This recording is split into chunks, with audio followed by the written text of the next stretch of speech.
So మన ఇంట్లో ఉన్న వాటర్ ప్యూరిఫైయర్స్కి మనం ఎవరినైనా సర్వీస్కి పిలిచినప్పుడు వాళ్ళు వాడే టెక్నాలజీ కూడా ఎవరైనా తెలుసుకోవాలనుకుంటే ఇది కూడా ఒక చిన్న ఇన్ఫర్మేషన్, చాలా హెల్ప్ అవుతుంది మీకు.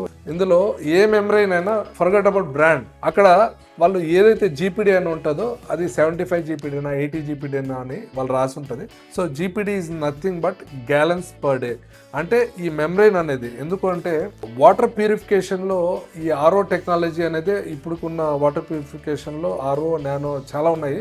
So maximum member of use చేసే పబ్లిక్ వచ్చి మన ఆర్ఓనే కాబట్టి సో ఈ రివర్స్ ఆస్మోసిస్ అనేది వాళ్ళు అంటే అది యుఎస్లో ఫస్ట్ అక్కడ అంటే బయట కంట్రీస్లో కనుక్కున్నారు కాబట్టి ఎక్కువ వాళ్ళు గ్యాలన్స్లోనే మాట్లాడతారు కాబట్టి సో అలా మనకి సో ప్రతి ప్రోడక్ట్ కూడా మనకి గ్యాలన్స్లోనే వస్తుంది అనమాట.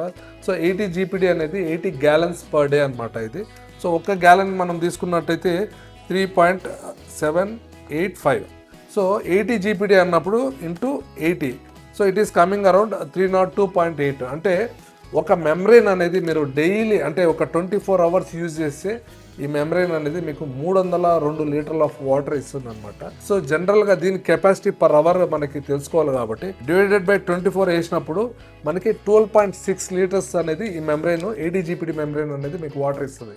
సో ఎవరైనా మీకు ఫర్దర్గా మీకు మెమ్బ్రెయిన్ మార్చినప్పుడు కానీ లేకపోతే మీకు మెమ్బ్రెయిన్ ఎక్కడైనా కనిపించినప్పుడు కానీ సో మీకు వాళ్ళు చెప్తూ ఉంటే మీరు అర్థం చేసుకోవాల్సింది ఏమంటే సో ఇది 80 GPD 80 into 3.785, so 302 litres divided by 24, ఇది 12.6 అంటే అరౌండ్ 13 లీటర్స్ ఆఫ్ అవర్ మీకు వాటర్ ప్యూరిఫైడ్ వాటర్ ఇస్తుందని అర్థం.